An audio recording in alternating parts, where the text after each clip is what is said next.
Hello, and welcome to the Figuring Things Out podcast. Inspired by our favourite metaphor, each series explores various ideas around a given theme. This allows us to take a journey through a wide range of perspectives and travel towards greater clarity. For our first series, we'll explore the question, what is movement? And in the process, speak to 5 teachers, performers, and all-round wonderful humans.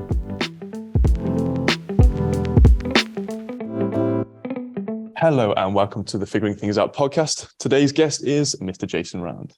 Hello, matey. Welcome to the podcast. Hello, thank you very much for having me. Very excited to just join you on this new venture. Amazing. Can you please, for the viewers, tell me and them a bit about yourself? So my name is Jason Round and I hail from the southwest of England. Southwest being Cornwall. Yeah, so basically I moved about a little bit and then for the past, I guess, maybe 6 or 7 years now, I've been practicing and teaching movement. And notably the past 3 or 4 years, movement practice in Bern in Switzerland, which is where I'm currently located. I organize a movement group here as well as continuing with my own practice between the seams of that as well. Lovely. So the main idea of this podcast is basically to use one of my favorite metaphors to try and, let's say, lead it or hold a context. And the metaphor is the 5 blind men and the elephant. Have you heard of this before? It rings a bell. But you have to, I think, explain it a little more and I will reveal divulge, this. Yes. So The basic idea is this. There's 5 blind men and they're walking through the jungle or the forest. And they meet this object and the first one comes up to the object and goes, I'm feeling something and I think it's a snake. And the next person comes up and feels the object and feels a different part of the object. And, I think it might be a tree. And so on and so forth. And these blind men are basically feeling different parts of an elephant. So the first one's come up and he's felt the trunk and thought it was a snake. The next person's come up and felt the leg and thought it was a tree. And it's only once they've all kind of assessed their different viewpoints, they come to the greater clarity of, maybe it's actually an elephant. And what I would love to do in this series is basically interview 5 amazing people on one specific topic, therefore clarifying this one topic. So the topic being the elephant. Today's elephant is trying to look at what is movement. What is movement? And really that's something that I think's led us both in a certain way for a number of reasons. And obviously for our work. And I would love to start the conversation today with you trying to define for yourself in your own words, what is movement? And then we'll do like a full circle and we'll come back to this towards the end and we'll see if it changed. Cool. I was worried it might be, what's an elephant then? And I was like, oh, wow, okay. Philosophical about elephants. Much to say about elephants, but I'm not involved in that subject so much. But yeah, the subject of movement. Yeah, it's a big one. And, I did, when you first reached out, I mentioned, the trying to grasp the ungraspable. And this is certainly not to say that it can't be grasped. We can create containers for it. This can be on like a micro and macro level that we need to look at. So like a wider zoomed out idea. And we can look at theories of movement, for example. We can place it in the realm of science as an example, and we can look at it through these perspectives. Or for example, we can create a game with another person and we can explore movement with another person. Or we can, for example, lie on a bench and lift a heavy weight over our head or over our chest, so to speak. And this is a movement context in and of itself. So what we can see already is that when we think about what is movement, it's important for me in any case, and this is something I've always tried to focus on, is to keep in mind the macro and the micro. And you can use many terms for this, macro, micro, the big frame, the small frame, the zoomed out, the zoomed in. If I were, however, to kind of go right out there and start it at the wider side, we can go from either side. I could start from smaller, I could start from larger and then come back in, but let's go really wide.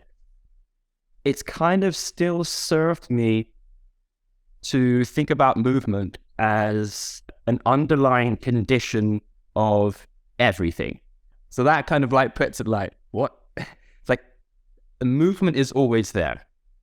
Movement is inescapable. To even speak about escaping or being, or it being escapable is kind of, paradoxical obstacle in itself because it assumes that there's something to escape from. You can't get out of movement. You're born into movement. This is on all the levels we can look at it, from the micro to the macro, through that whole spectrum. We are always born into movement, and we are always, not wanting to sound like a conflict about it, but we are always subject to the conditions which it produces. And we're implicit also in the experience of movement too. So our actions, every actions have consequence, right? We can connect with other people, and we can increase the power of our movement. This is how we talk about political movements. And this is how we talk about intellectual movements and things and stuff like this. This is how we talk about a group of people moving together. For example, London Movement Group. There's a movement happening. So this is one way I do think it's really important to keep it in frame, because, of course, in many cases, what we have now in what I personally term like the modern movement culture, because movement cultures is actually, for me, a different subject, and movement culture has always existed. It's the culture of how a particular culture of people move. For example, there's different cultural movement habits in the West to the East, as an example. So it's very, very important to keep this perspective in mind when we come to more specifically physical practice. The physical practice, which we might call a movement practice. And of course, and this is the decision of the individual to determine if they're involved in what they believe is a movement practice, and of course, how that develops, where that goes, how that is informed by particular individuals, as an example, by particular traditions of thought and practice. That at this point in time, I think are very, very current and very, very exciting things that are happening in this space. So just to set out the two poles from that micro and macro scale at the moment, and we can go deeper either side, but we have that wider aspect of, okay, movement as an underlying condition of everything we experience. And then perhaps if we take it more micro, something more specifically we can manage, is this idea of movement practice. And then both of those, you can really dig into. Nice. I like the idea of the poles, actually. As you can see, I already like metaphors and the things that hold more information than face value. Something that comes to mind directly is this idea of, okay, if movement is inescapable and it's everywhere and it's at the base of everything, where is the inherent value or meaning, or how can someone not just be like, but if I'm already experiencing movement, why do I need to practice more? What is the response there? This really comes to the crux of it, This really, really comes to the crux of it, and it will tie in when we go on to speak about this perspective of the connected body, and something that I'll begin sharing in workshops, is that you can't stop movement, but it can most certainly be blocked and hindered. And again, we see this on the micro macro scale. Okay, so within the body itself, this is very kind of this common thing now. You don't have a choice; you have to move, etc., etc. But at the same time, what are the consequences of not moving? It's blockage. You cannot stop moving, but you can most certainly feel blocked. Physiological blockage, emotional blockage. If we want to go there, spiritual blockage and things like this. This is very, very real. We don't need to go specifically into detail so much of that to know that we get blockages, visceral blockages within our body when we are not accepting movement into our life. And I say accepting because movement has a will. Movement has a will to be. And this can be likened to, for example, like Tao, a certain way it moves. It can be likened to, for example, more Western tradition in philosophy, Schopenhauer, Will zum Leben, a will to life, a will to live. And for Schopenhauer, even a rock has a will just to be. A water flowing, that's it. It's flowing, it's being. That's the thing. But water can also be blocked. Water can be curtailed. Water can be moved. It can be manipulated. And in some cases, this has drastic consequences. When you try to make, for example, a piece of land that is arid and you're not able to grow crops there, and you redivert certain natural water supplies to make that ground fertile, that has consequences because you blocked a certain natural flow of things. But it still continues to move. So you can say, for example, well, we're experiencing this water. I've still got drinking water here. I'm growing crops. Like, what's the problem? I'm experiencing the movement of things. It's like, yeah, there's consequences because the natural way of things moving has been blocked. So if you move again to the macro scale with this idea of blocking movement, we can look at it from, well, we already touched on it, the environmental scale. When we interfere with certain things, certain natural processes that cause particular issues. And then also within the individual, I will refer to the macro scale now as being more towards perhaps the psychological aspect as opposed to the physiological aspect.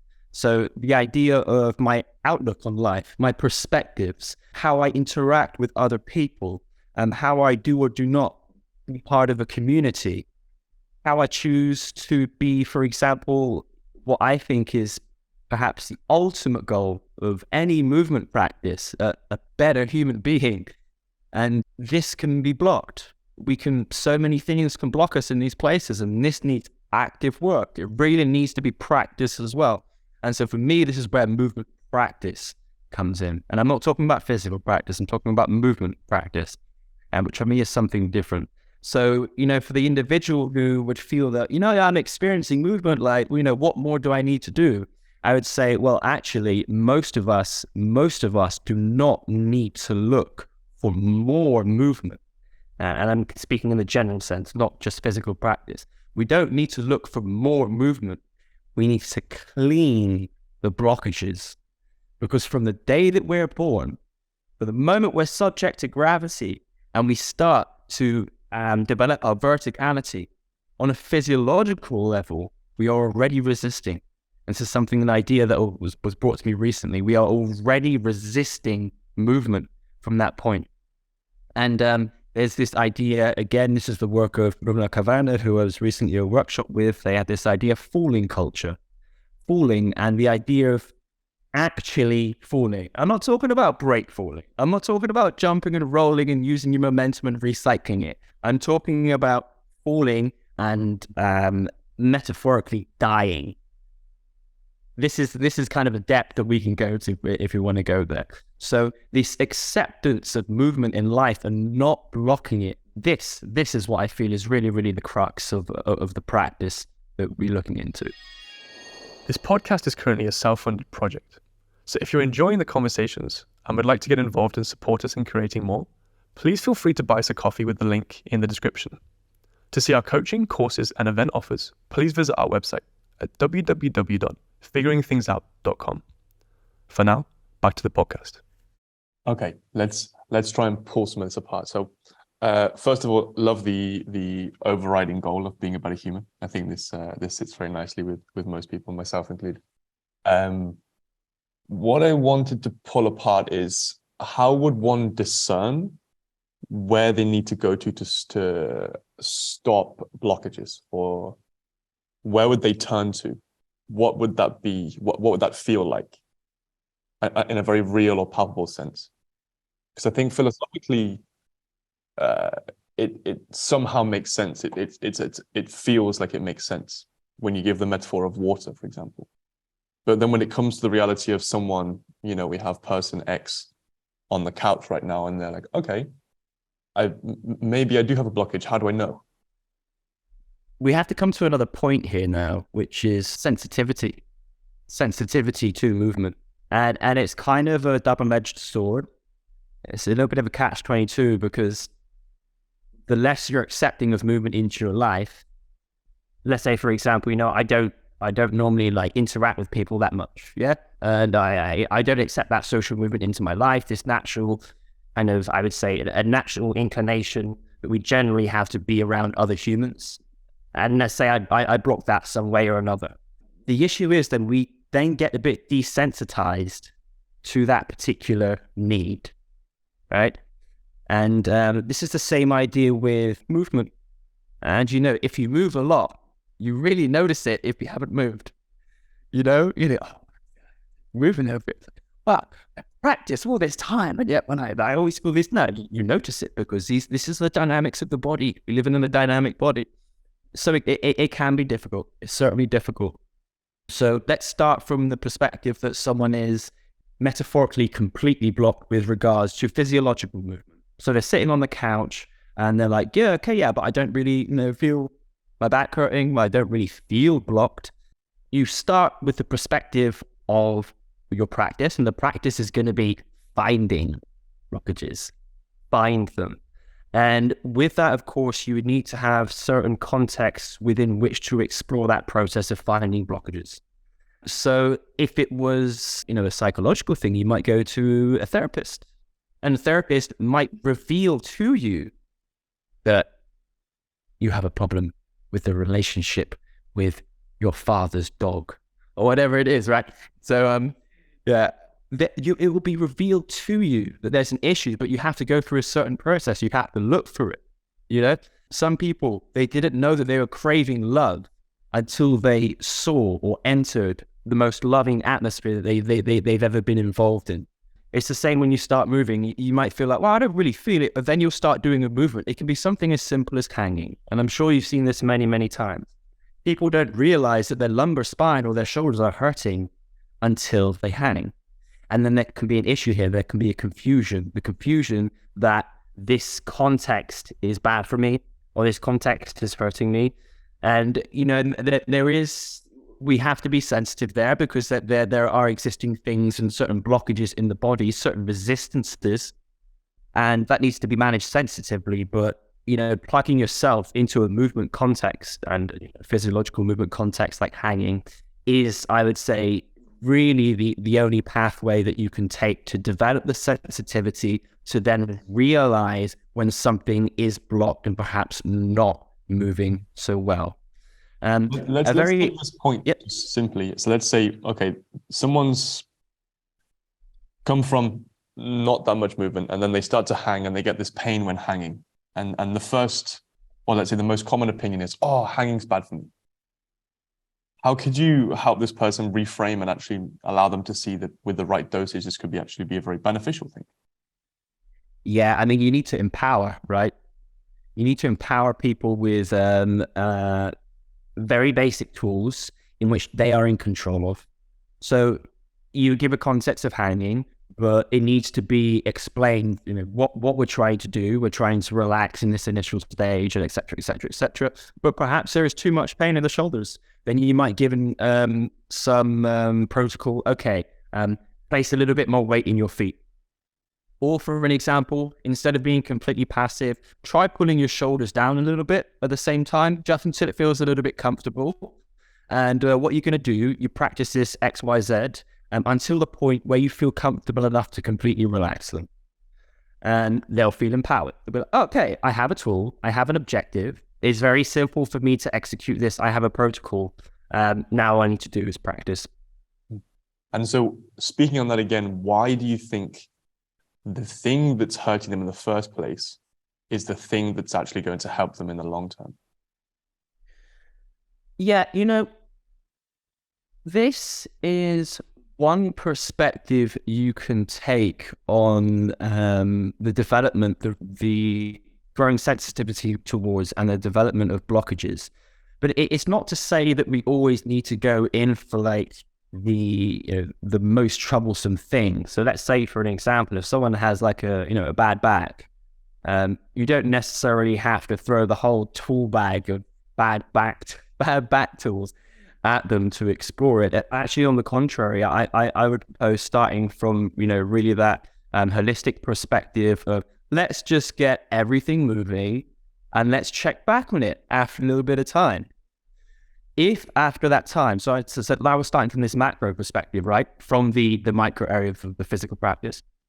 We start with that thing, and that very often happens. People start with me, whether it's online coaching or whatever, and we just give the most general protocols. And after, a month, it's like, wow, this is gone. This is feeling so much better. This is like, it's like, well, no, you're just moving and your body's doing the work for you. It's a very self-protecting and developing organism. It can take care of itself as long as it's being nurtured with just basic movement. However, that being said, there is definitely value when the practice starts developing. So again, this is on the choice of the practitioner. Do I want to dig deeper? Do I want to dig into those places that I know, for example, are perhaps causing certain pains, but only if I explore certain areas and things, or maybe certain fears that they have that, okay, maybe I can approach this through a certain movement practice context or something like this. But, it doesn't have to go there. But I would argue that this is going to be the place of the most development. And not just physiological development, but a general development overall with regards to the process of exploration and the process of development that comes with it. So it will feed back into the wider process itself.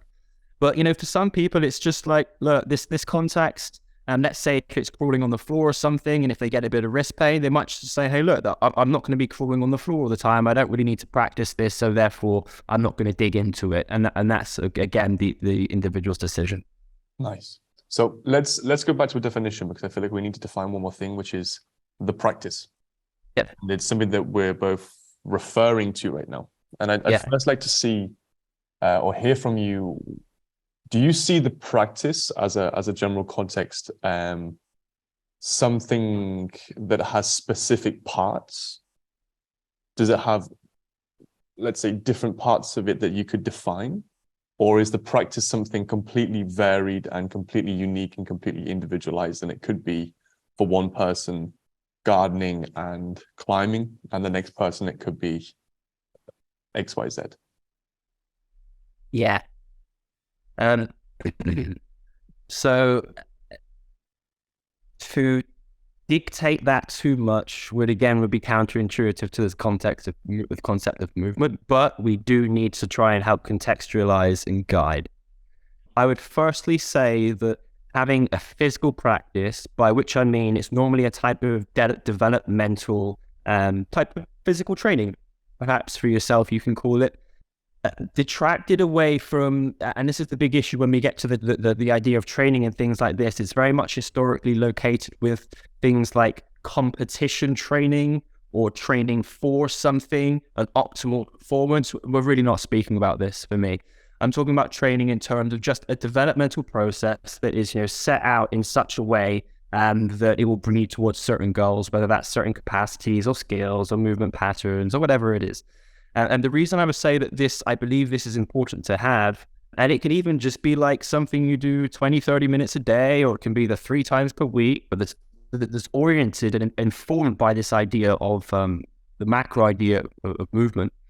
I think this is important because ultimately the easiest way, I would propose, the easiest way to really connect with movement as an idea, because we can't locate it, we can't write it down, we can't just say, oh, that's it. It's through your body, because your body is always in movement. And again, this is almost paradoxical to speak about. When I speak about body, it then proposes that I'm speaking about mind as something different. I'm not at all. So perhaps a better word would be use your being. When you're involved with your being, which innately involves the viscerality and the sinew of your tissues, the muscles, the fibers, the blood pumping, the air coming in and out of your lungs, the tendons stretching, all of these physiological sensations bring us closer to what is the visceral feeling of being in and of movement. So this is why I think this part is really, really important. Then there's other aspects, certainly, things like gardening, if you have a climbing practice and things and stuff like this. I would personally then, in my mind, not that I'd have the physical practice at the center and these other things as satellites, that they can be as balanced or weighted as you prefer as an individual. But keeping in mind that if you are, bouldering or climbing, 5 days a week, and then the other aspects of, this quote unquote movement practice, you spend you interact with for like an hour a week, there's kind of a disbalance there that's starting to move against this perspective of being in movement. It can come to a point of blockage at a certain point. So we need to allow ourselves to be fluid and to move in and out of these places. And what should eventually happen is more of an organic growing process. And this is why when we come to the part of it being kind of like, then you start to build your own individual type of movement practice. But let's say, for example, someone who's coming to this just through the idea of what they've seen, the physical practice aspect. They find it very interesting as opposed to what they've previously been doing in the gym or just in a dojo or just wherever else there is that they've been practicing. I think it is nice. It's the easiest place to really transmit some of the ideas and the principles, and to use as metaphor even, this is a useful way, the idea and the subject of movement and movement practice. Okay, so I know I said I wasn't going to try and interject too much or give too much from my side, but I really would like to at this moment. An idea or an image, let's say, that I find quite useful is this idea of a pyramid. And we can see it from the perspective of Maslow's hierarchy of needs, or just simply a pyramid, or whatever you wish. Mm-hmm. But for me, I think it makes sense to look at the hierarchy of needs, but basically reframe it with regards to aspects of life. Okay. And really how I feel the communication and the narrative from general movement culture or modern movement culture is right now is that you have this pyramid and you have your basic needs. And at the top of the pyramid, you have movement. And you have movement at the very, very pinnacle. And it's like, only when you reach this certain level do you become a mover and do you become worthy of ... And what I really feel and what I've really come to align with over the years of my thinking and my practice is that actually movement is very much at the basis of everything, and it's in support of everything in my life. So as you said, I think movement is very much making me a better person because of how I relate to myself, how I relate to other people, how I relate to the environment, etc. I think this is a nice way of kind of reframing movement as something that is empowering and palpable to to everyone, and not something that you have to be good enough to achieve eventually when you do X, Y, and Z. Yeah. So, I completely understand where you're coming from, and I entirely agree. I would just like to add where I believe this comes from, because actually, I think you'll find in my personal experience when you speak to people who are what we might call this is high-level movement practitioners, we use this kind of hierarchical thing. But certain individuals, it can be... let me rewind a little bit. So when we look at people on Instagram, and we need to get quite practical about it right now, like really down to what we see. You know, we have these overactive eyes that are so stimulated in visuals. We see stuff online, we see videos, we see pictures, and what we see are certain capacities and skills and movement patterns and some pretty impressive stuff, some pretty... sometimes some very, very beautiful things even that we can see. Sometimes some very raw and very rugged things that, all these aspects of high level. And what we're seeing is a certain pinnacle of a type of physical practice. And this, what we see, for me, even though it might have the tag of movement practice or something like that, is ultimately not movement practice, because it's gone into a specific optimism. It's gone into the place of being optimal. Now, I am not saying at all that those individuals that are performing like that are not performing a movement practice. I'm simply saying what you see, because that's all that you see. You see a certain level on an idea of a physical practice. You see someone doing handstand push-up, style the press, one-arm chin-up, some gnarly flips and turns and things and stuff like this. And of course, this is really high-level shit. It's very high-level stuff. But then for an individual who then sees the tide of movement practice, what they then see is that movement practice is like the next rung above the other thing, because they're only seeing it from the physiological training point of view. And this is very, very trapping, and it can be quite dangerous. And like you said, it's very, very true that the bottom level is we are movers. We are born into movement. And the only thing that we can do against that is this idea of blocking it. And, all these individuals that I have met and spoken to that are at this high level generally do also share that same perspective. It's just the stuff that we see of them is just their really, really gnarly stuff that they've worked hard for. Let's try and actually pause there and dive a bit deeper then. So how I understand it is you've got these things we see on let's say social media, and it's something like a gnarly flip or a amazing strength skill or whatever it may be, and we can almost call them movements with an S, right? Yeah, true. And then we take the other perspective of what you're calling movement practice as something almost adverse or slightly different to that. Yeah. Can you better clarify that? Yeah, I wouldn't say it's adverse. I think we can talk about containers. Like these single things that we see, it'd be very much simpler just to think of them as an individual specific movement context. That's all it is. It's just a simple movement context. Just the same as I pick up my pen, I write a word and I put it down. It's a movement context. And some people have fantastic handwriting they worked years for. Other people like me have typed to the point where their handwriting is almost illegible. I equally have horrendous handwriting. Yeah, it does deteriorate, right? Yeah. So the thing is, we just need to kind of work again with this zoom out idea. So that's the micro. That's what we're looking at for the micro. And then if we zoom out a little bit, then we have the wider movement practice.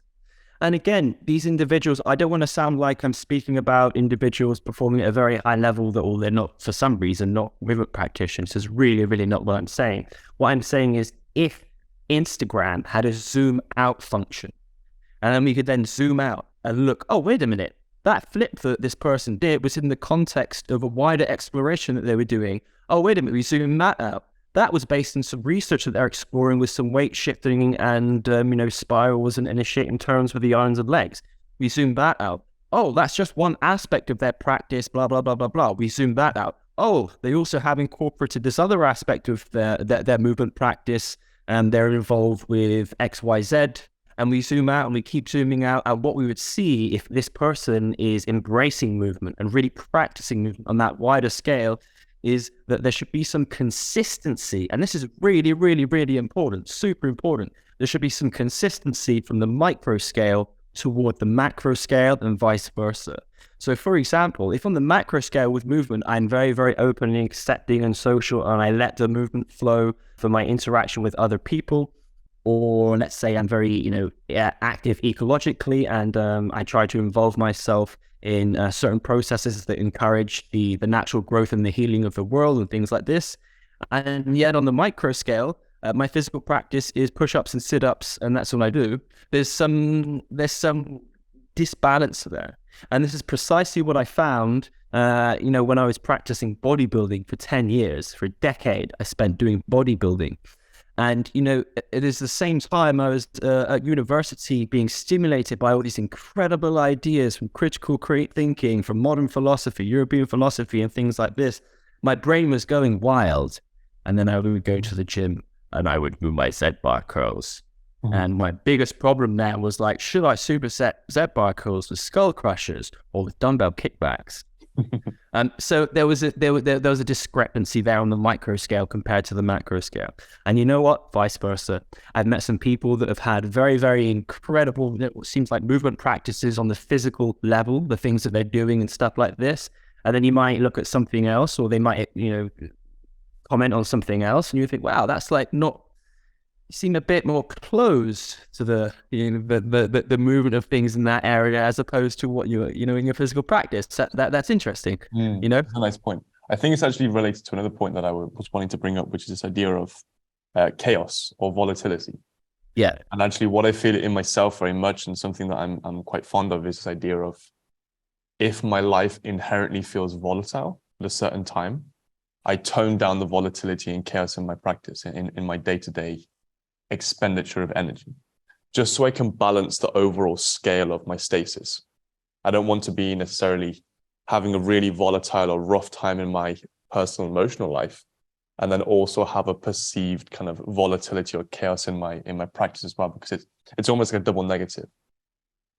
Do you also feel this, or do you have a different? Precisely. And you know why, Will? I'd say it's because, like any developed practitioner that's continually invested, this is when you start to notice, appreciate, and also take into account these, I can't even say similarities because it's the same thing. Like for someone who is perhaps less sensitive to this connection between movement on a more micro scale, and I'll speak micro now in regards to, physical practice, doing your movement practice or whatever practice it is you have, that weightlifting, dancing, BJJ, whatever. And then the quote unquote, the real life, the other aspect. Yeah. If we keep these separate, we're not able to see the complete, interrelated, unavoidably interrelated aspect of them, then some people, sometimes we can go down this route where, we're getting beasted in our daily lives through the stress, through perhaps relationship issues, perhaps with jobs, perhaps with sickness, perhaps with friends and family who are sick. And then we're still killing ourselves in the physical practice because we feel that it's something separate. This is a blockage. There's a blockage of movement between these aspects of your life. And when we see this quite basically all the time, I sit at a desk job for 10 hours, 9 hours a day, right? Yeah, I work 10 hours a day on the laptop. And then I go to the gym and I choose a physical practice that is innately increasing the hypertonicity of my muscles. That makes no sense. Because there's been no connection made with regards to, tension and blockages in my, for example, working practice. And then the place where I think, I'll get some relief and things like that, I go and hyperventilate, and then I create more tension in my body, and then I go home and sit on the sofa. And there's no fault to be had here. However, at the same time, we can each as an individual do a little bit of learning, dig into stuff that we think is important to us, and develop in those areas. So there is always, we can speak about, education, needs to be more education, but the fact is, we do also always have a responsibility to ourselves, and within that, to deal with any consequences that might be a result of our actions or inactions. Okay, so let's focus on the micro for a moment. Yeah. I would love to hear from you if you're able to try and define certain areas of the micro from your perspective, because if we look at something like S&C, strength and conditioning, which is somehow interrelated or comparable, we have certain, let's say, micro parts of S&C. For example, you have the strength part, you have the conditioning part, you have maybe training for power or agility or certain details or qualities or aspects, right? Mm-hmm. We've just spoken about this idea of volatility and chaos in life, and seeing the kind of holistic nature of a practice and supporting one. And therefore, it seems logical that there would be certain containers or contexts in the micro practice that would be supportive of a less volatile practice, and others that maybe would support more of an exploration or volatile practice. I wonder if you had a list or a matrix of those. The first thing I would like to say with the micro and macro, one danger with using this particular terminology, and I threw it out there at the beginning, and I use it quite loosely, micro and macro, is to assume that there's like a scale between one thing and the other, and it stops between the middle, between what's micro and what's macro. It's perhaps better to use this idea of zoom in, zoom out, because the idea is that it applies to everything, and it applies even on the micro scale, it can go even more micro, right? So this really needs to be important. So it really depends where we choose to take this perspective. And for me, this is part of a movement perspective, the ability to be able to go in micro, macro, to be able to go in hard focus, soft focus, to zoom in, zoom out. This is a practice in itself. So let's take it now and define it. We're looking specifically at the container, as you mentioned, the container of physical practice. And now we're looking at more of a container in that, which is a movement aspect or a subject, we should probably call it, of strength and conditioning, right?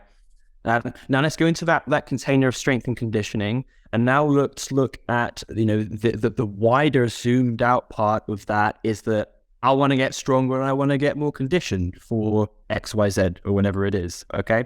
So that is going to be the macro in that micro context. But now we're zoomed in already, we can call that the macro, or the zoomed out. I want to get stronger and I want to get more conditioned. So then we look at the constituents of that practice. It's basically the idea of, do those things that I'm doing contribute towards this objective, or do they towards the movement towards this objective, or do they somehow block it? And it seems very, very simple for some people. Well, I've been doing back squats, I'm getting stronger. It's like, well, how do you know?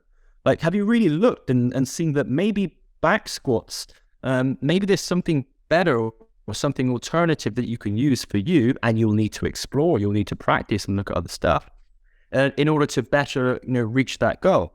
And I was recently just listening to stuff from Dan John, well-known strength coach. Just really, I really like his approach as well. He's really kind of easygoing, down-to-earth guy. I mean, you can look at like Rickato and stuff like that, which is super cool because you can get really concrete stuff, do it this, that way, that. And if you're not doing like this, you're not doing the program. This is nice.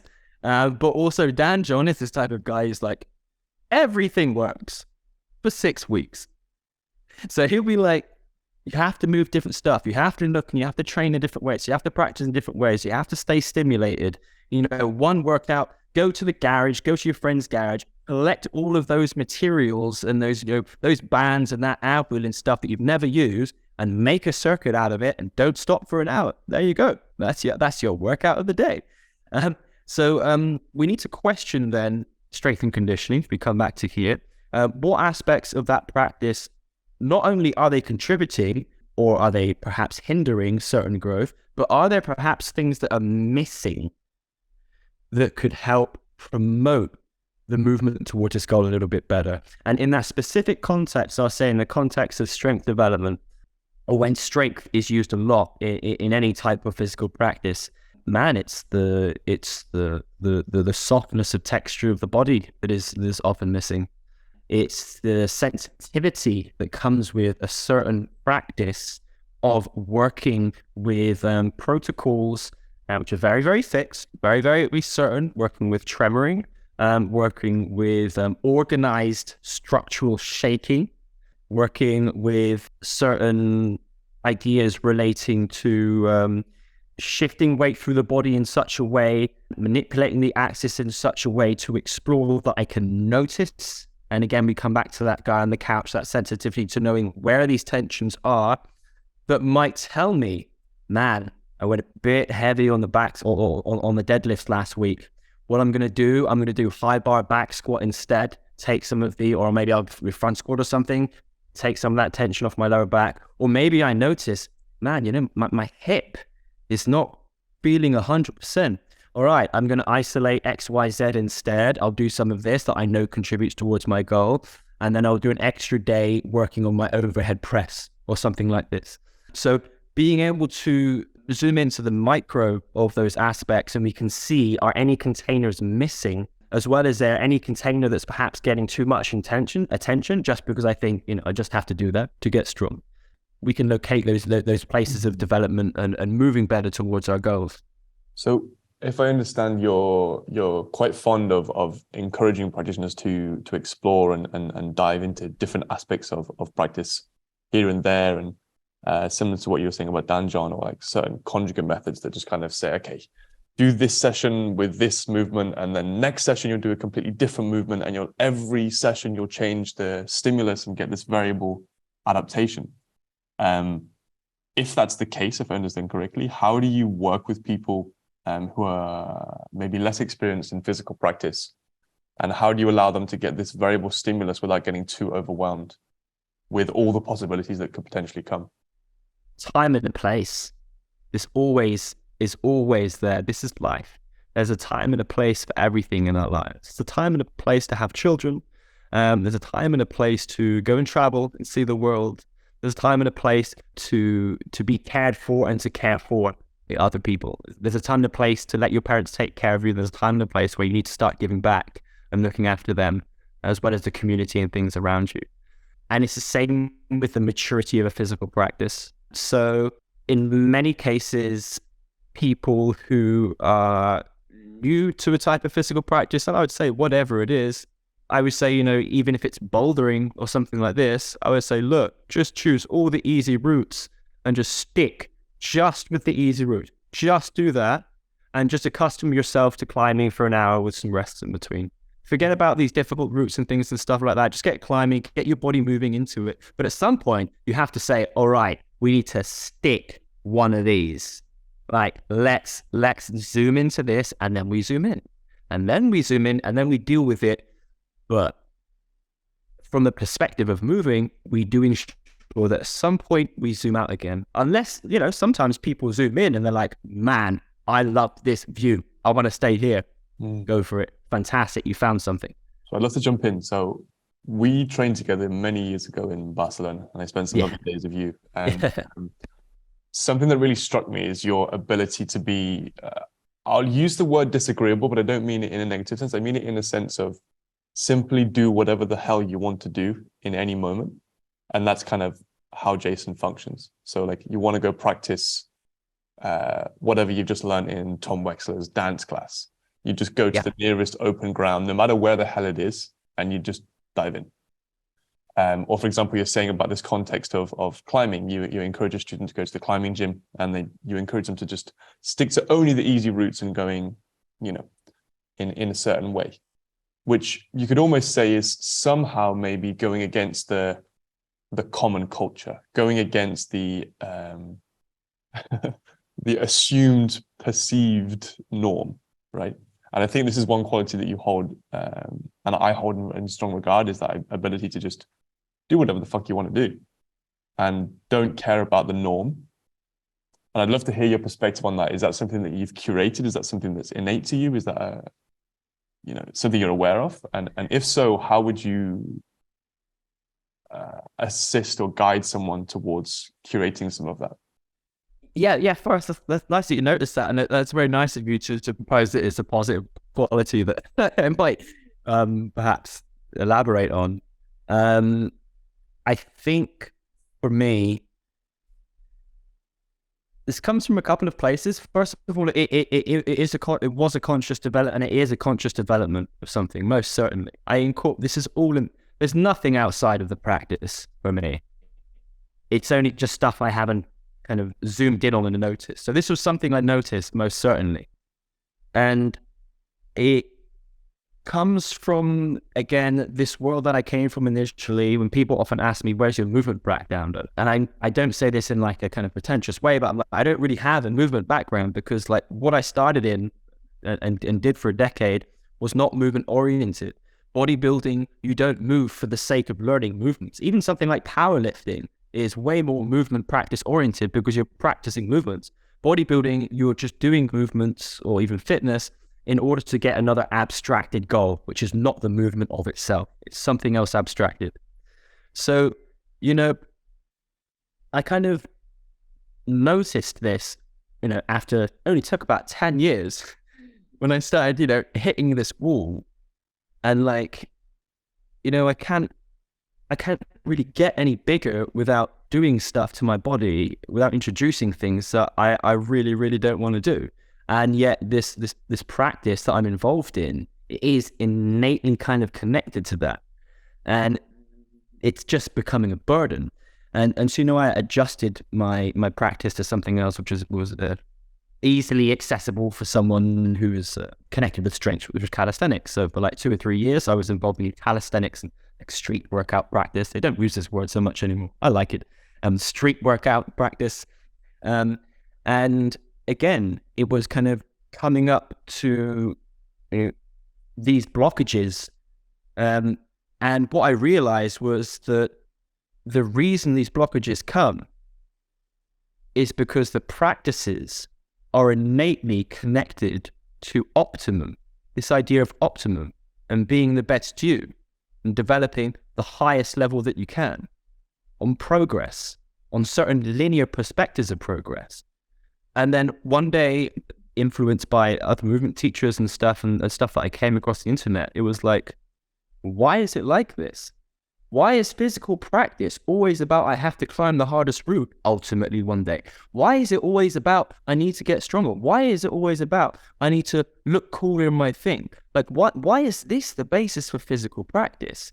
Because if that's the basis, then what about the joy? Why is the joy a counter-product, a byproduct of me achieving my goals?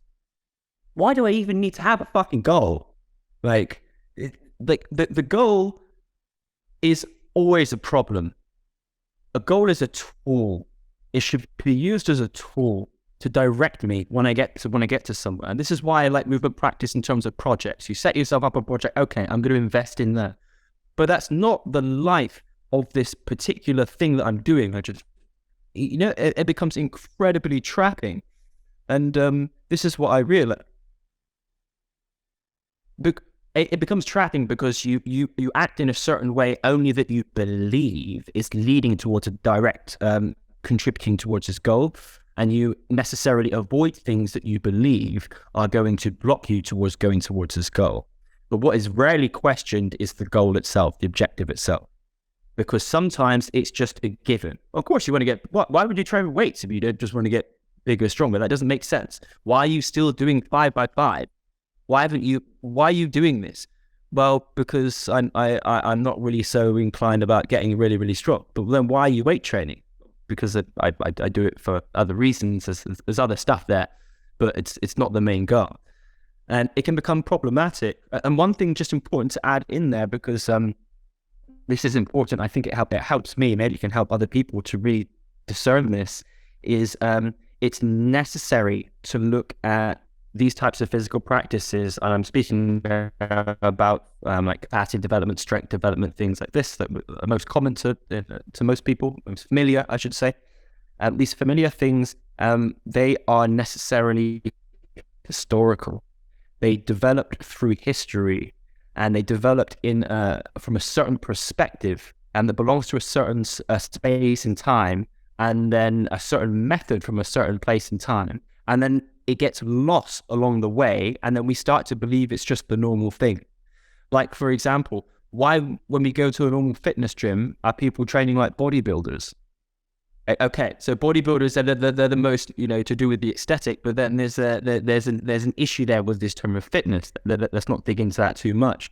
But, another clear example is that the tools that we would use, for example, to help develop someone elderly population, maybe certain signs of osteoarthritis and things like this, arthritis, sorry, given back squats. Yeah, back squats can be useful, but there's a whole load of other things that we can use.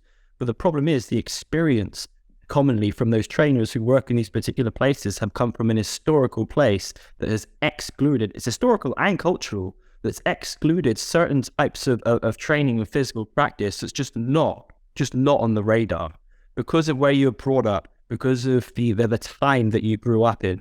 And then this starts to bring us towards the norm of how it's just supposed to be. So we just do those particular physical practice because this is how you do it. I'm getting strong, I'm getting fit, I just do it. And then ultimately you will come across that blockage one day, as I mentioned for myself. And that's when you really need to reassess, okay, what is my actual objectives, and are the micro things in that container of my practice contributing or hindering that? Okay, so let's speak about norms. Let's say in the common fitness culture, the norm is that aesthetics really matter. Exactly. It's a driving force for everyone. But then the norm, from what I can gather in the movement culture right now, is that aesthetics should not matter. And you should never think about your aesthetics. And I'd love to hear from you. Where do you sit on this spectrum of it means a lot and it's my driving force and I care so much about how I look, or I don't give a fuck? Well, here's the thing. Nothing to me. It matters significantly, aesthetics. Why does it matter? Because it's on everyone's mind. And if you tell me you're not concerned with your aesthetics, most people involved in physical practice will look in the mirror at themselves at some point, and they might not even say anything to themselves, but they will notice. They will notice. And this is enough. And I say this because not only does it always inevitably kind of come up now and then with people that I work with, but it's something that I, again, have had to, and in some ways still continue to manage in myself and to practice in myself and to try and soften in myself. Because very often I start to think, hey, maybe if I just include a little bit more this in there, like, quickly pump up. And I'm like, there it is. It comes back in again. And you just have to accept your movement history, and that's where it is. You cannot undo the conditions of your upbringing and where you're from. Some people were brought up in places and environments where it actually really doesn't matter. It really doesn't matter. But, tell me that someone walking around with 6% body fat isn't concerned with the way that they look. And it just happens like that. For example, me, I know a certain optimum that I can achieve. I can walk around 6% body fat all day.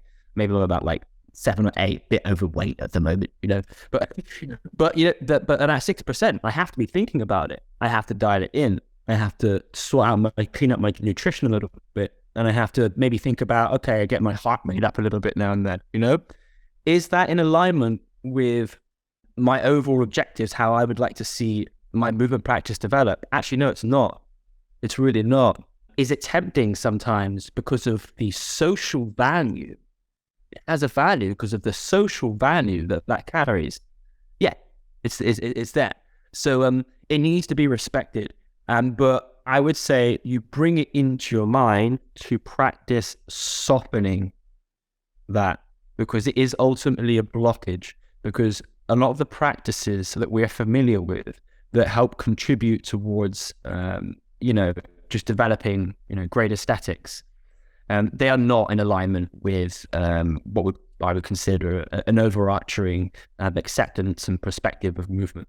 It's not a bad thing. There's nothing wrong with it. Do what you want. But I'm just saying what I believe is in alignment with a certain perspective and what is perhaps not so much. And, it's even interesting. I'll just quickly throw Dan John back in again, because I had him recently. But even he would say, and I like his perspective, he was like, look, fat loss is not a way of life. If you want to lose fat, it's an all-out battle. You do it for 28 days, and then you go back to an equilibrium again. Just get it done, get it finished. So if you need, for example, to trim up for some reason or lose weight or something like that, do it, get it done, forget about it, and reestablish yourself in a certain homeostasis that keeps you there. What do you think the fitness industry is missing, and where do you think movement culture can help? This is a really nice one. I mean, one thing I've always thought about is, do individuals involved in movement culture have a certain responsibility or a place to contribute to this, other area of, say physical practice, difficult to call it even that. Then you kind of stand from this post saying, hey, look, you're doing it all wrong. We're doing it the right way. What I would say it has to add is, at the most basic level, and I'll take it towards, for example, things that if you read guys like Frank Ferencic, Exuberant Animal and stuff like this, or alluding to, joyful movement. That's the first thing that we can contribute. Just, this can come in the subject of play. So again, now we zoom in, right? We take a subject of it, play. And this used to be, this was something when I was just doing, the 1 hour class in the CrossFit gyms here and there and stuff like that. And we did movement class. Like, how can I introduce these people to the idea of movement practice? The number one accessible for everyone is play. And if someone is enjoying it, you've really got a lost case there. But like play, that's a thing that we can contribute. So, this is a bit difficult because it's not conducive to the fitness industry because, to be frank, I'm not commenting on how people practice and stuff like this. I'm talking about the environment. It's a commodity environment. You buy something. It's constructed to get as many people in and as many people out as quickly as possible, pay a membership, and they're talking about revenue. So it's a capitalist institution. We can speak about it like this. And it's we can speak of it as well in terms of the McDonaldization of society, kind of a globalized society in which I can go to Anytime Fitness here, and I can go to the Anytime Fitness in Australia, and everything's exactly the same. I can do my exactly same exercises. I can do my leg abductors, and things and stuff like this. And so this is problematic as well because you need individuals there to be able to share play, because play is something that is, to play productively of your own accord. I always try to avoid playing with yourself because people get the wrong idea. But to play productively of your own accord is very, very difficult because you need to have a real fantasy. You need to have an imagination and you need to really feel it. And you need to drop the ball and go, and really, really feel it, In the absence of that, you need to have someone to facilitate that situation. So although I say this is something that we can share, it's the most difficult to do, especially in the structure of something that's created to have as minimal people there as possible, as minimal expertise required, and basically as minimal interaction between people as required.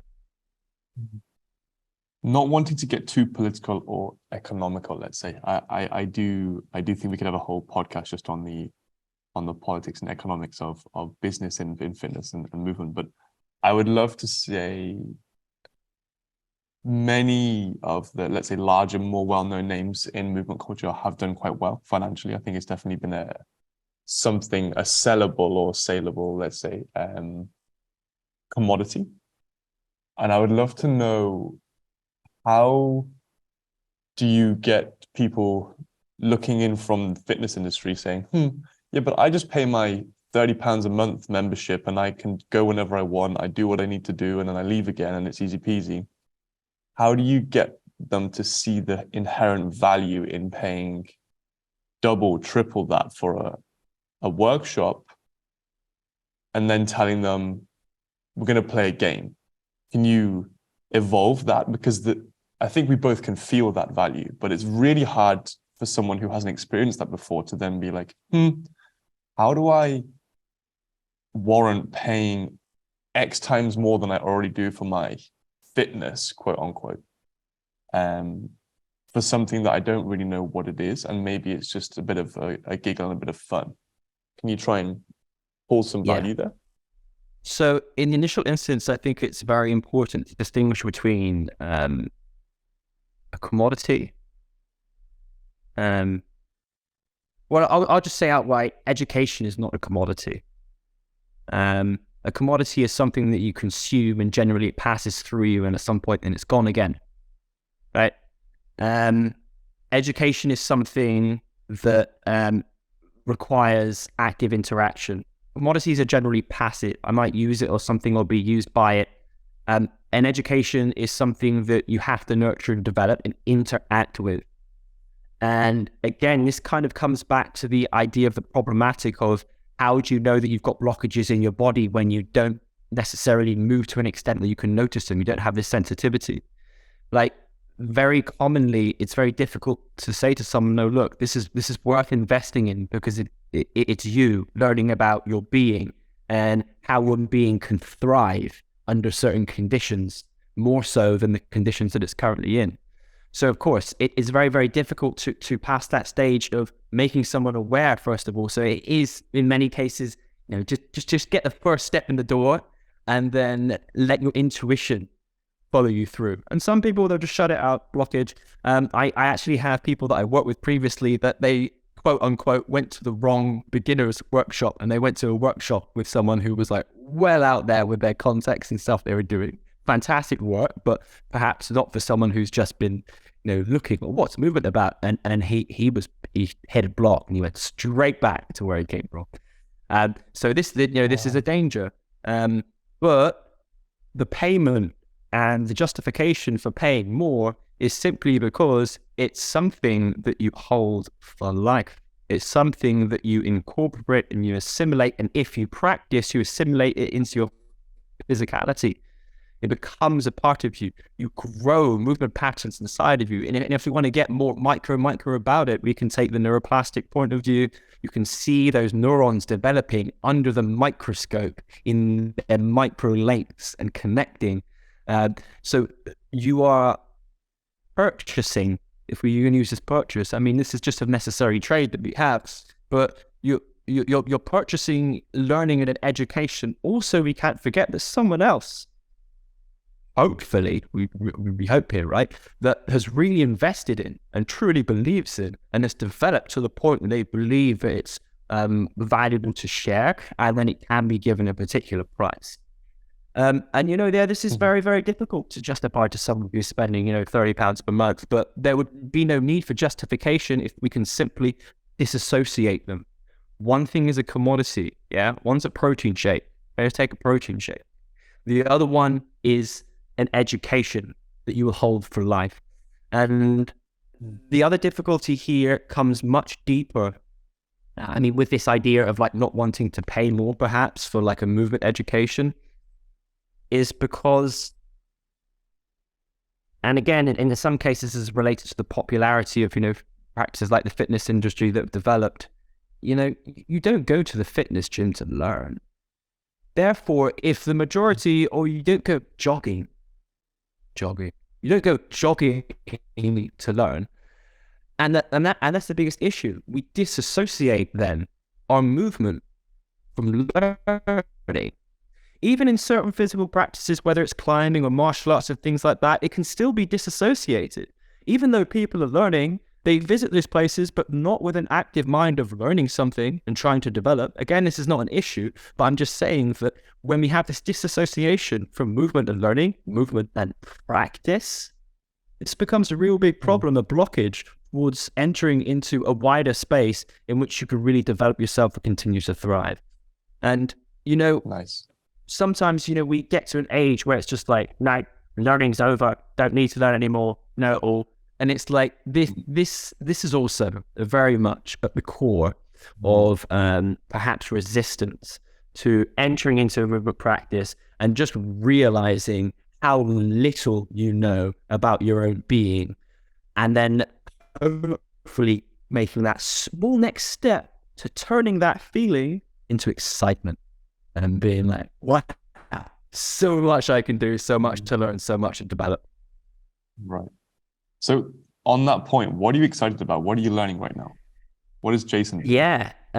So it's I'm always learning exciting stuff, but I'm not one of these people necessarily that hones in specifically on one subject, develop that area, and then go on to the next. I know some people are really good at this. They'll enter into a place, they'll develop one in that place, they'll take the information, they'll look into another, and they'll transfer it and things like this.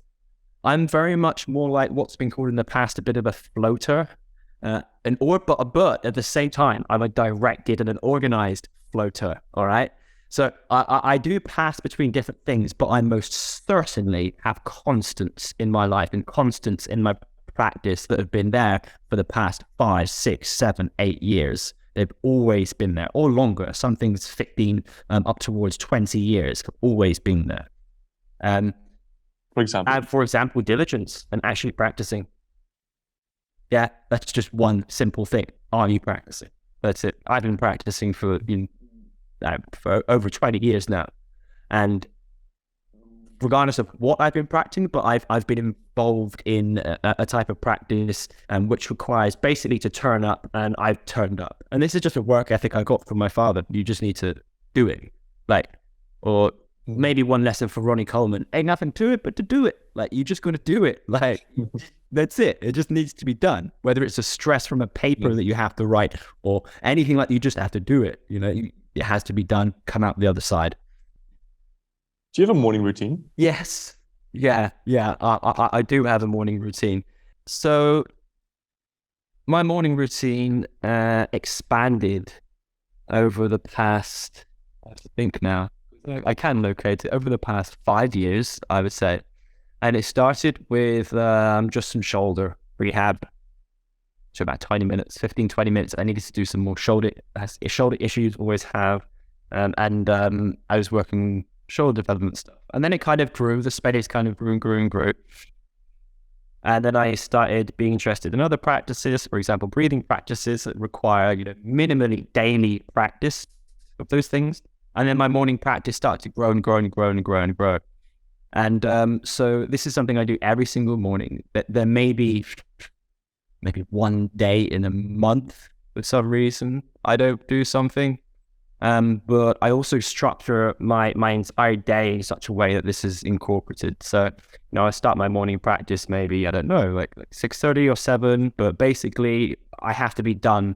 It's shifting a little bit now because I've recently moved and there's some changes, but I have to be done, for example, by 8:30, so I can start work at 9 and work a little bit, midday practice, work a bit more, maybe evening practice. But the morning practice for me is something that it's like, when I was bodybuilding, I used to say, if I don't even get to train, as long as I eat all of my meals perfectly, that's a perfect day. And it's the same with the morning practice. It doesn't matter what else happens in the day. As long as that first, hour and a half, 2 hours, that everything was locked in, then if for some reason I can't practice for the rest of the day, there's no issues whatsoever. I've stretched through my lungs. I've done the things that are important to me that I want to do daily, and life is good. And I could stick with that just for, the rest of my life. It's basically the practice I put there, the practice that I want to be doing when I'm 70 or even 80 or more. That's what my main morning practice is. Sometimes I will also use it for a space to open up some like projects. If there's a small strength project that needs more frequency, I can use it for that as well. But yeah, just cultivated this space in the morning that is able to plug things into when it needs to be. So I mean, that's one thing that's been important to me, more so over the past few years as well, because I've really started to see the applicable benefits from having essentially just a daily practice, that constant, especially for things like I recently adjusted my breathing practice more into apnea practice, which has interested me over the past couple of years. So I started with just a very basic beginner's free diving course with a guy called Bruno, who's a really super nice guy. He was involved in movement practice previously. So he's from Germany, and now he's very heavily involved in the Taoist practice with a school, I believe, based in France, but they're a non-monastic practice, so they don't practice in the monastery. And he's just started sharing his Taoist practice over the past couple of years. He's also a free diver. So I injected these things, of course, into my morning practice, and just noticing that, of course, wow, if you practice it every day, it just gets better. That's why I said something recently, in a post. If something's important to you, again, this comes from Dan Job, when you hear those things recently, they stick with you. But it's like, if something important to you, do it daily. And he's like, while you're at it, tell your friends and family daily that you love them if they're important to you, right? He thinks if it's important, just do it every day. Okay, what scares you then? You're so good at being positive and like forthright and just getting the stuff done that you want to get done and that feels important to you. Is there something that you're afraid of? Something that you're like, maybe not, that you step away from? Yeah, I mean, I'll start with something that is quite practical in terms of physical practice and areas and subjects that scare me. And then maybe if I remember, if we go into it, we can maybe speak about wider things and the wider aspect of the practice that scare me as well. Yeah, man, like martial arts, contact martial arts, I'm scared.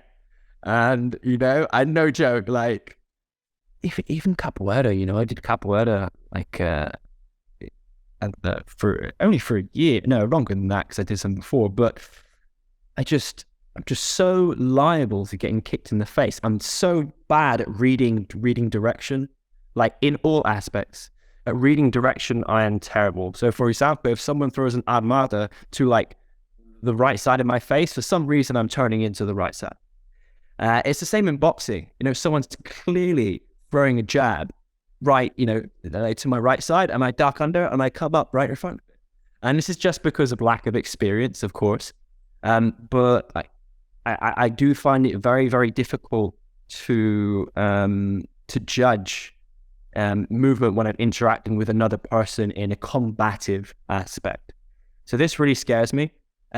Zooming out from that just a little bit, there's something also very, very much that I realized recently in a workshop as well, that I knew it, like there's a bit of this in everyone, but it really does affect me, and it's really quite cool. I think I'm definitely scared of failure, and I don't appreciate that enough, and I put this huge amount of pressure on myself that I don't even really know. It's not even like a conscious pressure, you have to do this, but just in the way it comes out, I plug myself into a scenario and I'm like, the only reason I'm feeling or reacting like this is because I'm scared of failure, because I feel like I should be good at this, for example, and I find it difficult to accept.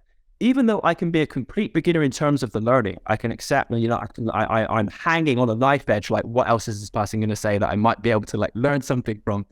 But when it's in the actual context, like there's a fear there, because it's not even the fear of just getting physiologically hit, it's the fear of just like, I'm not in control here. I don't have anything I can work with. I'm not comfortable. And yeah, if you really put yourself, I was really put in a scenario recently, which is, it's very abstract, difficult to speak about, but in a scenario where I felt it so viscerally that I'm not one that bobs into tears, but I almost cried. I was holding back tears, and I even had to explain, look, this is for some reason, this has really hit something here. Like I have this significant fear with it. So yeah, like you were saying earlier, how do you know where there's certain blockages? For me, I realize that's a blockage, so I try to encourage myself into it, not to the extent of like trauma. And I have given myself a couple of times even a physiological trauma because of perhaps a place I went to wasn't the best for me at that point in time or whatever it was. But I do or try to orient myself towards those places. Nice. I think on that point, actually, there's a guy called Robert Sapolsky who has some really nice ideas on stress. I'm listening to him right now. Yeah. Great. Yeah, he's amazing. Yeah. He's really great. And some of the things he talks about are like categories that can promote or push fear forwards or stress forwards. And one of those things would be like control. Do you have control in the situation? Is the situation a known or unknown outcome? Do you feel socially supported? And for me, for example, when I feel afraid, it's like when I'm flying in a plane, because there's that number one, that control is completely gone. And maybe I'm presuming in those areas that you're talking about, you mentioned that you feel like you don't have control. And I wonder if that's almost like a promoting factor as well, because when I don't have the ability to take a step forward or a step away, and I'm stuck in that box flying through space, it really grips in a way that doesn't grip me in a way where I'm afraid of heights when I'm climbing, for example, because I always have the option to take a step forward or take a move or do something or ask for help. And I think it's a really interesting one to try and move through. So what I'm going through right now is like, how do I embrace this fear without having the ability to step through it and take action on myself? It's an interesting one. I mean, here's the fact. We're not in control of anything. We give ourselves a simulation of control, and you've developed a certain skill set and things like this that you can give yourself the simulation of control. But even Alex Honnold is not in control of what he's doing.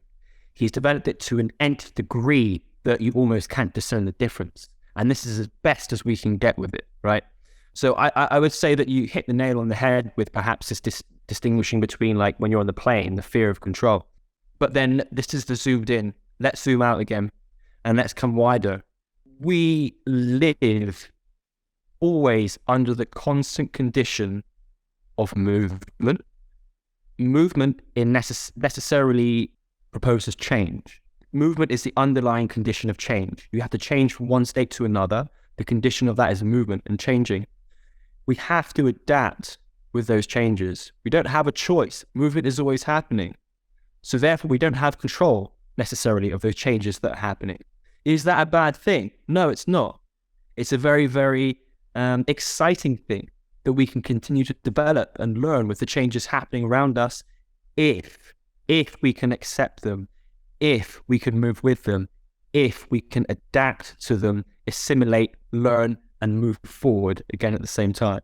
So, one of those things where you mentioned about one thing I'm excited about, there's no specific one place as an odd place, like free diving I've become a lot more interested in, and developing my breathing practices and stuff like this.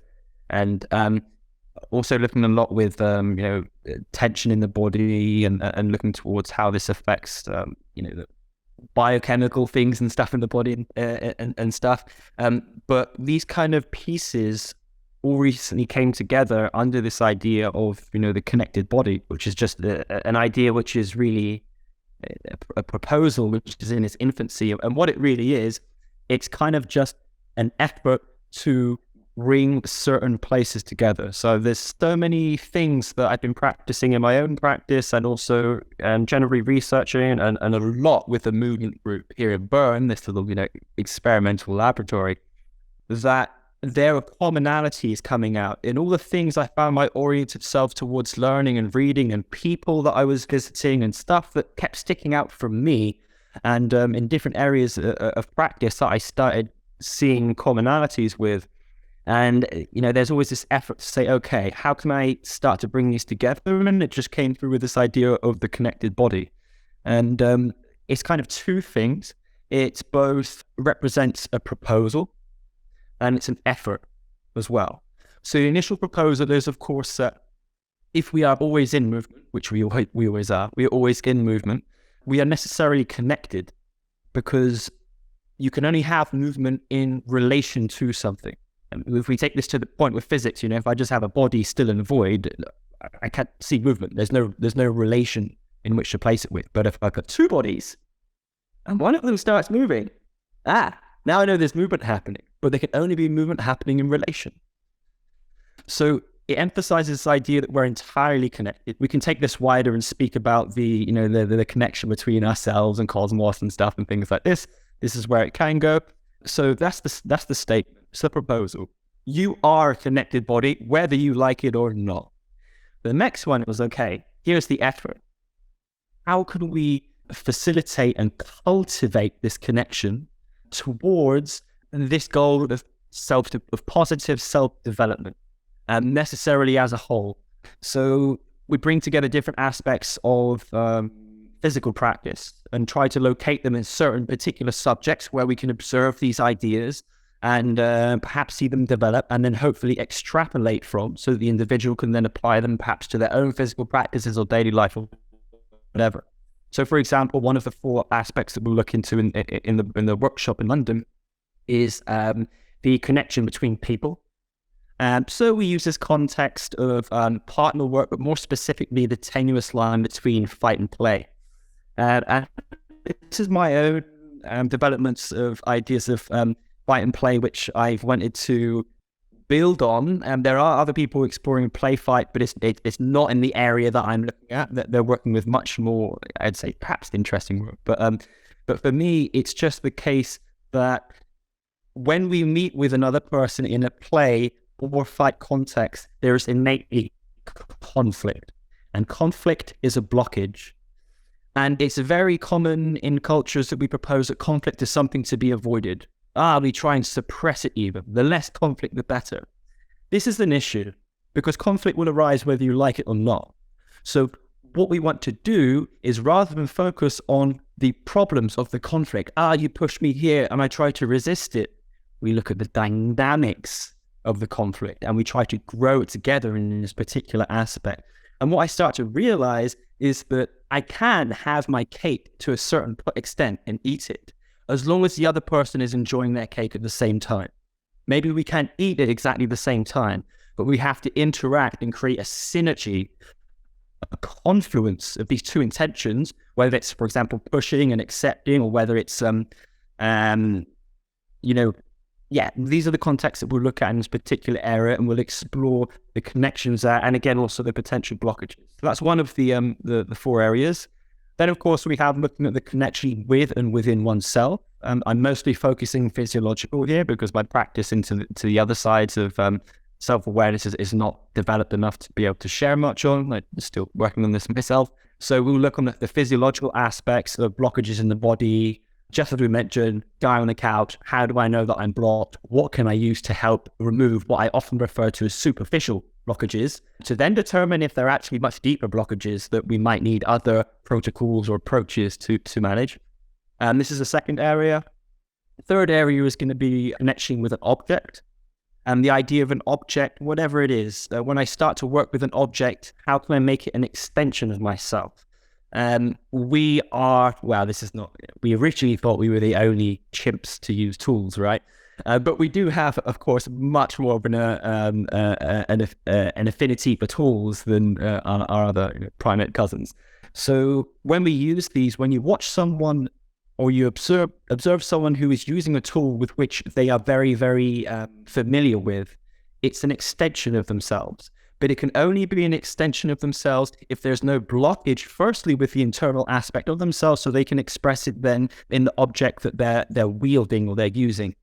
So we'll look at this aspect as well, working with an object. And then this grows into the idea of creating an assemblage. An assemblage basically means something that is greater than the sum of its parts. So I can be a guy, and I can have a stick. But if you put a stick and a guy together, it's not necessarily just stick and guy. And some people it's just like a guy with a stick in his hand. Some people you give that to and they write music. You watch them move with this object and it's like it's a part of them. And they create another assemblage. The most basic idea of assemblage as well is between other beings is like man, horse, and spear. When you put them together, you have warrior. So we'll look at this particular aspect as well. How can we connect with an object and with other people at the same time to create something that's greater than just simply the sum of its parts? And the last area, the fourth area we'll look into is quite simply the connection with gravity. And, we can open this out quite, in many different places to explore. But we just put a hard focus on this. But I'd like to introduce it in the perspective of floor communication, locomotion and floor communication, but with an emphasis on conceptual frames for locomotion and floor communication, as opposed to certain patterns that we're working on, transitions. As I found that, working with the group, sometimes here, we've got people who've been working on certain projects for floor communication, like a lot, and then someone comes completely new. How do you get someone up to speed? So these kind of contacts that were inspired from other friends and my own work working with the group, I believe help facilitate someone who has no idea what's a locomotion, what's a floor communication, to just go, okay, just work with this frame, work through these couple of minutes, just play with this idea. We'll inject some other intentions and stuff inside there, but essentially in relationship to the thing we're always undeniably connected with, which is gravity. And you can experience it. You don't have to have a physical capacity or a movement pattern or something to experience it, but we'll create a context in which it facilitates you to explore these particular ideas, the subject of oral communication. Beautiful. Really nice. I'd love to kind of go full circle back to the beginning. And I'd love to get your final thoughts on the question to begin with, which is, what is movement? Do you have any final or closing thoughts, or anything that you wish to add to that context, or anything that maybe has been refined through the conversation? I hope it's been refined, but I'll just go from it, which is just words of encouragement, and encouragement for people who perhaps are even interested, or for some people who are perhaps already deeply involved in whatever it is, their movement practice, or maybe just their physical practice. If they termed it, I'm just working physical practice, informed by movement practice. It is like practice accepting movement into your life. This is the most difficult thing to do. It's very, very easy to pick up a program and follow a program, or to take advice. But the actual practice of what it means to accept the movement that's happening around us, this can help us manage the most traumatic things. It can help us manage the highest highs of when we see our child born, and to really absorb the magnitude of what's happening here, and perhaps to even be a good father or a mother. It can help us deal with the deepest downs. It can help you deal with death. It can help you manage the most stressful times of life if we're able to accept this perspective of movement, which is essentially that we are always in movement. But we do have to understand one thing as well, that you will understand, I'm not being patronizing, but it does end in this state for us as we are at some point. And the more that we block the experience that we have of movement in our life, whether it's through the body, whether it's through with people, whether it's through experiences and exposing ourselves and opening ourselves to new things, the less richness we'll get to experience during our time here, and arguably in some places for the future places where that movement takes us. So, if there's anything that's been taken from this, analyze and have a look at those more zoomed in places in your life, those practical things. It could be something like, hey, maybe I need to get up half an hour early because I want to develop 20 minutes of a morning practice. Hey, maybe I actually realize now that I've just been kind of focusing a lot in this one place, and it's not really in this idea of developing and my physical practice moving and growing over time, because I get stuck in this one place.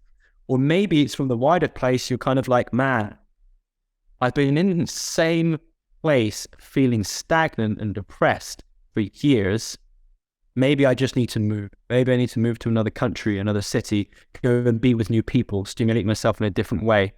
But accepting and making those changes with the full understanding that it's going to take work, it's going to be difficult, it's going to take practice, and that's what it's going to be. But through that process, you will get better. you will get better at being able to move in those different ways. You'll be able to get better at accepting and better at adapting, and it will help grow you only in positive directions for self-development. Lovely, man. Thank you so much. As I said, I'd love to bring this full circle now, and I'd love to ask you. So we began with a metaphor. We began with the five blind men, the elephant, and I'd love to know from your perspective, do you have a quote or a metaphor that you really hold dear? There's just that kind of intellectual pause when I'm thinking, which basically means I don't have something off the top of my tongue.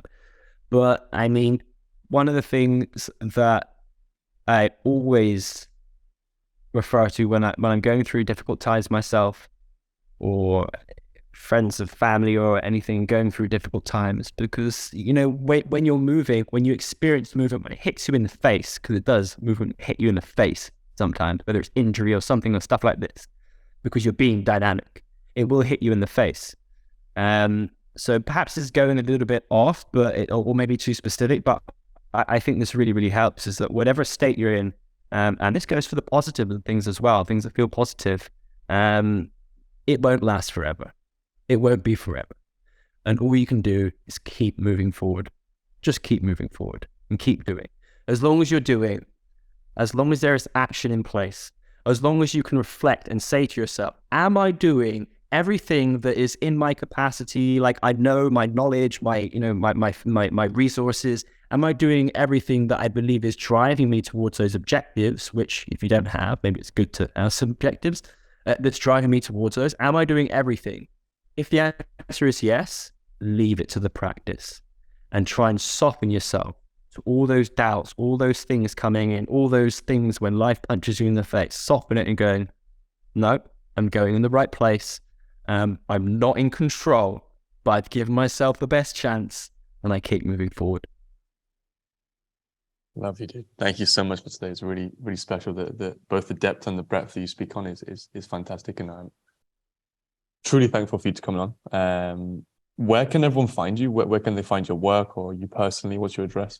My address. Well, I now live. No, I'm actually. So yeah, let's speak about my address, because I'm based in Bern, in the county now, Canton Bern in Switzerland. No longer in the city, but we're still giving movement practice in Bern, in the Hauptstadt.